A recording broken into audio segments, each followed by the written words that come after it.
তো দেখেন এই ঠিক পার্টিকুলার ইস্যুটা নিয়ে পলিটিক্যাল স্টেটমেন্ট দেয়া বা না দেয়া, কে আমাদের বন্ধু, কেন বন্ধুত্ব স্বীকার করতে হবে না, এইগুলো কথা না বলাই ভালো। না বলাই ভালো এই কারণে, এটা অবশ্যই একটা খুবই মর্মান্তিক এবং জঘন্য ঘটনা যারা এটা ঘটিয়েছে,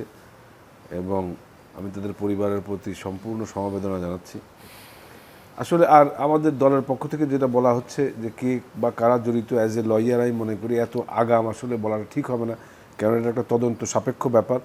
এর মধ্য দিয়েই আসলে বের হয়ে আসবে যে কে বা কারার সাথে যুক্ত এবং কি কারণে এটা হয়েছে। কিন্তু তদন্তের একেবারে শুরুতেই বাংলাদেশিরাই জড়িত, ভারতীয়রা জড়িত না, এটা বলার না না, আমি আমি আমি এই বিষয়ে আমি আমি ওনাদের মতামত কি ছিল কি না ছিল এই বিষয়ে আমি আলোচনা যেতে চাই না। আমার পার্সোনাল মতামত এটা যে আসলে কে ছিল কি না ছিল এটা কিন্তু দুই দেশের আমাদের তদন্তকারী সংস্থা যারা আছে, তখন যদি এইটা খুবই খুবই স্পেসিফিক একটা জায়গায় যেতে হবে, তার বাইরে যে সরি কাউকে কোনোভাবে বলা কিংবা না বলা যুক্তিযুক্ত হবে না। এটা কি কারণে হয়েছে, একজন সংসদ সদস্য আনার ভাই বেশ কয়েকবার সংসদ সদস্য, অত্যন্ত জনপ্রিয় নেতা, উনি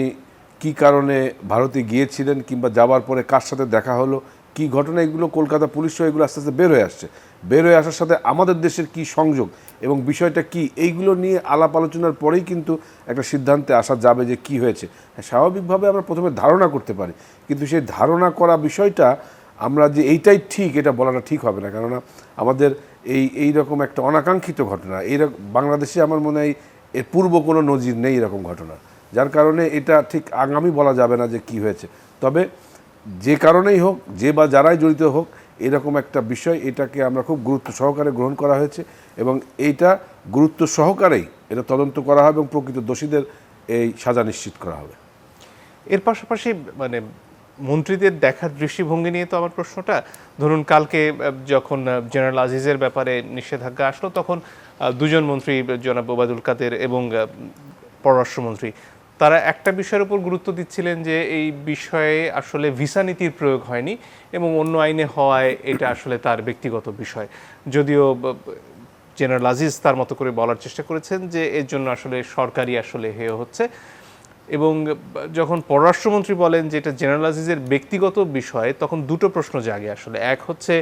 তার ভাইদের সাজা মওকুফের প্রসঙ্গ যখন আসে, সেটা তিনি একা একা তো আর করতে পারেন না, সেখানে স্বরাষ্ট্র মন্ত্রণালয় আছে, প্রধানমন্ত্রী এবং রাষ্ট্রপতির দপ্তর আছে, এবং সামরিক ক্রয়ের বিষয়ে যখন প্রশ্ন ওঠে সেখানে সেনাবাহিনীর জড়িত থাকার বিষয়টিও চলে আসে। তাহলে এটি আসলে তার ব্যক্তিগত হয় কিভাবে পররাষ্ট্রমন্ত্রীর বক্তব্য অনুযায়ী? না, এখন সামরিক ক্রয় সংক্রান্ত যদি বলেন যে কোনো রকম অ্যানোমালিজ হয়েছে, সেটার সাথে এই ভিসা নিষেধাজ্ঞার সংযোগটা কতদূর থাকতে পারে এটা আমি মনে করি আমার ঠিক ধারণা নেই,